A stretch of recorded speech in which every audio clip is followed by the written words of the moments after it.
bet it's a bullet gonna get the last laugh. I spent about, how long have we been doing this for? Like an hour on stream. And we have basically listed out all of the general changes we want to see in season 3. So we're not going to be talking about individual characters like a down forward 1 from Kazuya this. Like we're like, that stuff is too obscure and that conversation would last forever and no one would agree. Everyone would defend their main while attacking every other character. So I was thinking about what kind of general changes that we hope to see that can make the game better and just more enjoyable. Some of these things you may not agree with, some of these things you may agree with. We've also spent some time trying to figure out whether or not we left some things out. So if we did leave some things out, just let us know in the comments. Number 1, remove heat burst extension combos. If you do a heat burst in a combo, the character should fall to the floor, tech roll, and be able to play offense or defense. You shouldn't be able to extend a combo. It does nothing but make the game worse. Harada even said in the beta phase that the heat burst combo extensions were bad for the game,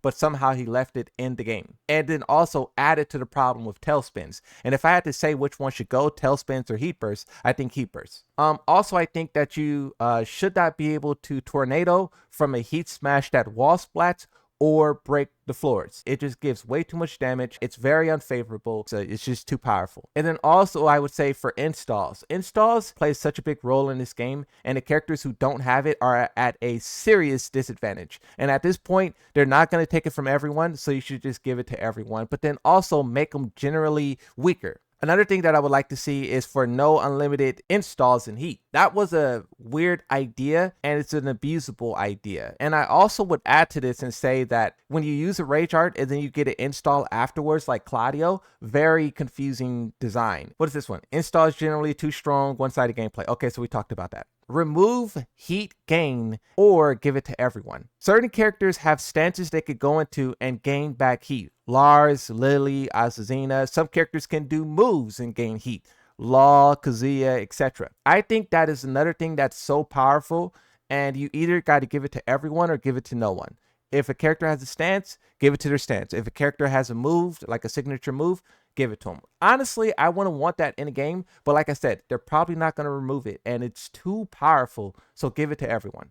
Here is one that is debatable. Make all demon paws -10. I added or high attacks. There was one person who said if their high attacks is basically like a simple electric. I don't know, maybe this one shouldn't be on the list. Maybe it's too, like, you know, specific of a thing. This is supposed to be more general, but the point is that demon paws are everywhere. They're prevalent, they're abusable, and it's kind of like ridiculous, right? Maybe take off the heat engage property. I don't know.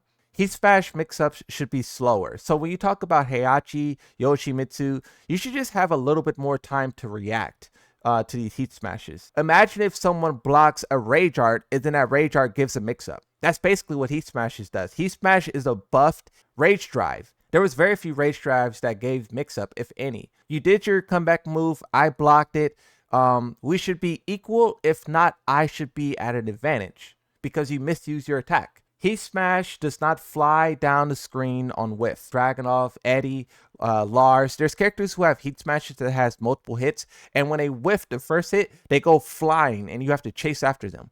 If you whiff a heat smash, if you don't connect with anything, the animation should stop and you should be standing there able to be punished. The next thing is no guard breaks into guaranteed combos. Guard breaks shouldn't lead to full combo. Whether it's a wall combo, whether somehow you break the floor, it doesn't matter. You should just get guard break, little hit, bop bop, and then that's it. Heihachi, wall splatting, Paul, wall splatting, it's just too much. Also, I will note when we were discussing this, people brought up Brian Fury's taunt. And I think that is a separate idea. And I think that should be addressed on its own, like no taunt into heat smashes, etc. Now, unblockables, all unblockables should not be able to tornado, just like Yoshimitsu's low. Also, the thing with Yoshimitsu's low unblockable is that he can heat burst from it. So if you weren't able to tornado and you also weren't able to heat burst, these unblockables would be much better. Remove unbreakable throws or make it slower, because I personally think it breaks the throw system. Throws is all about this idea of you can break it. Unbreakable throws is not only confusing for people who are trying to learn the game because they start to question whether or not throws could be broken, but also I think it's just some cheap thing that's thrown in there to just be cheap. Why can't the throw simply be breakable? Now with this one, there was also a conversation where people in the chat were talking about what's the difference between an unbreakable throw and a low. You could make that argument of like, what's the difference? It doesn't do the damage of a real throw, etc. But I think that the damage that it causes is to how we look at throws. Throws are meant to be broken.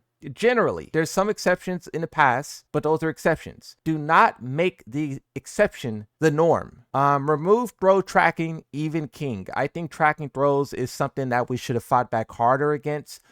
It's very stupid, and it's just more part of this idea of restricting defense and rewarding reckless offense. Oh, I'm just gonna throw out panic throw, and then now you get tracked by it. And then this is gonna be really controversial, make chain throws or launchy throws take damage when you break it, kind of like a chicken, even though chickens aren't in the game anymore. I think that, if you do a throw that's very damaging or could lead to damage, you should risk something. Maybe it can have slower recovery or something. I don't know. I just want it to be some risk.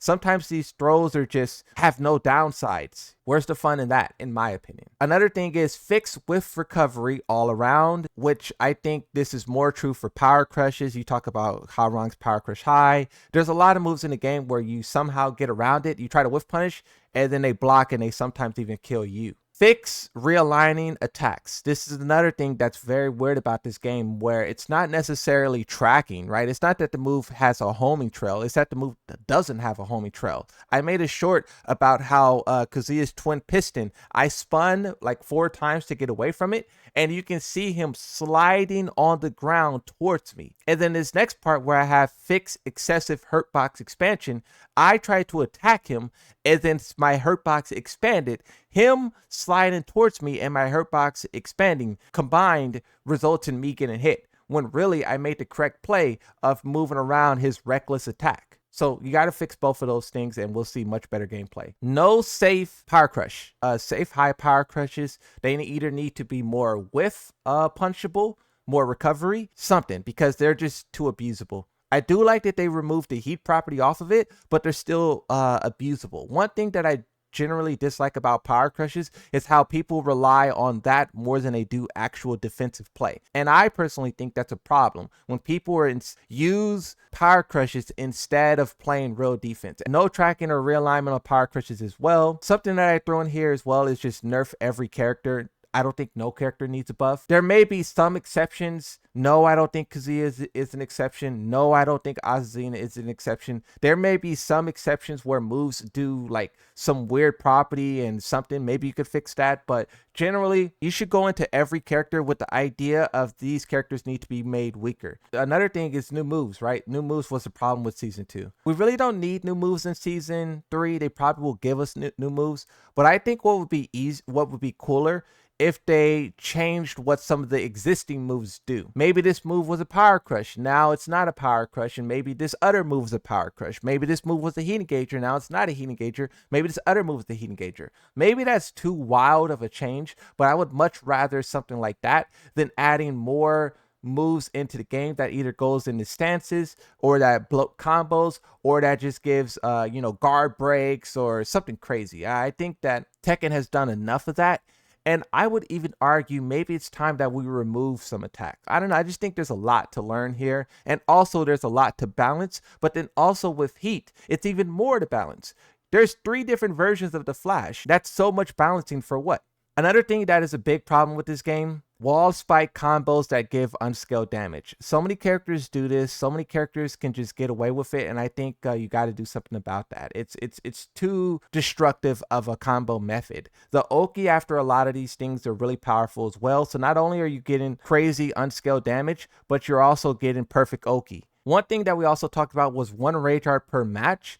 I would say make it like Mortal Kombat, where if it connects, that's it. You don't get another one. If it's blocked, you can have an opportunity to do it again. Or you could go the other route and you can add another bar. Yeah, I know people don't like bars. You can add another bar and make rage art something that you have to build up to. Kind of like Street Fighter, where you got to build up to that level 3 super. You don't have to make it 3 bars, just make it 1 bar. And when that bar hits full, you can rage at any point. But as soon as that bar is gone, You got to build it back up again. Rage arts can be abused every round, and then they activate heat, then they heat smash you, and then now your life is equal. This game has way too many comeback mechanics. It has 4. Name another fighting game that has 4 comeback mechanics. Another thing, nerf auto parry, decrease active window. I think auto parries have gotten too powerful, especially when you remove the chicken. And I think the auto parries window should be smaller. Parries is so powerful in this game. Auto parries is even worse because the player isn't even doing anything. And a lot of the times they're launching you or is something crazy from it. And then generally I say make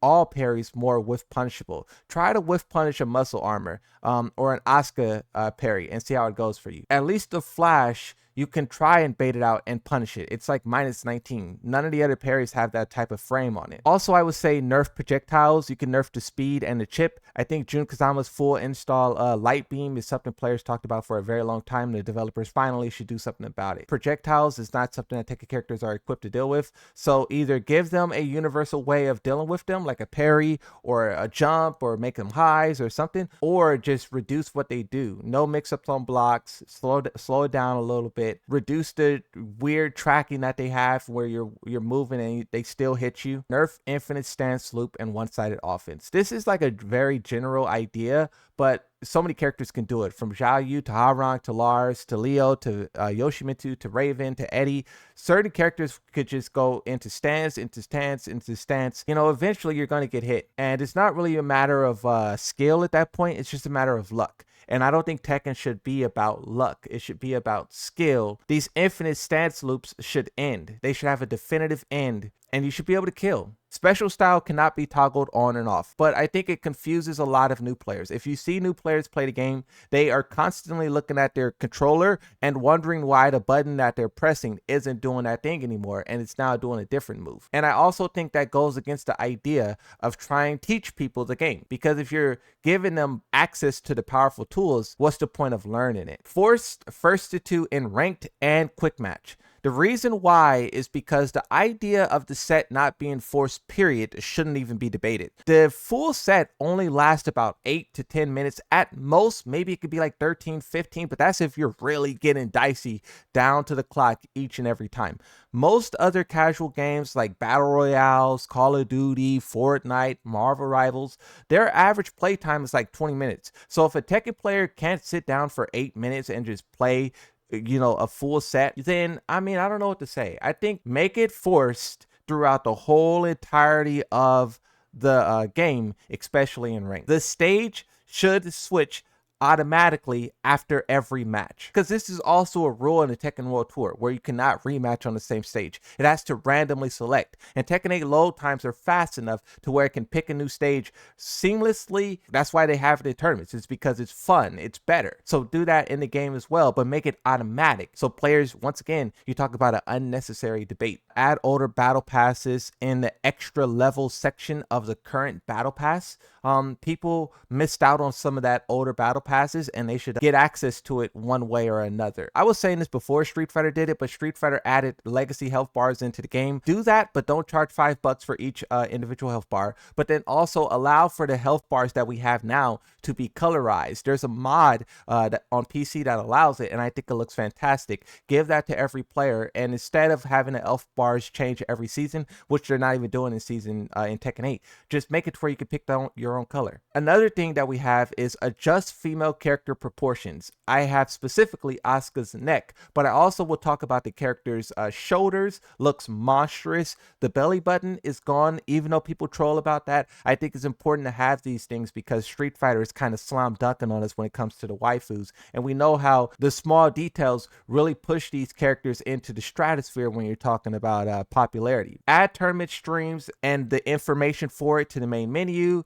You can add player quotes and all type of things. You know, tournaments is a big part of the game. Why not put it into the game like other games do? You can also add TWT highlights to the Tekken Lounge screen. This is something that other games do as well. And then also I say add a Tekken Ball ranked mode just to test and see if that would boost like its popularity. If it doesn't work, it doesn't work, remove it, right? But do something for Tekken Ball to get people hype about it. Also, I would say add a snow stage and Moonlight Wilderness. And then the last thing I would say, have better cheat detection and cheat enforcement. I know it's a long list. I think this is the type of change that Season 3 needs. People always say that Tekken 8 Season 3 should be a Tekken 8 DR type of update. And I mean, this is the kind of level of change we need to get to that point. Because you can also talk about how in Season 2 they did 1,500 changes and they were bragging about that. You're going to need to do that amount of changes and maybe even more to fix where we're at.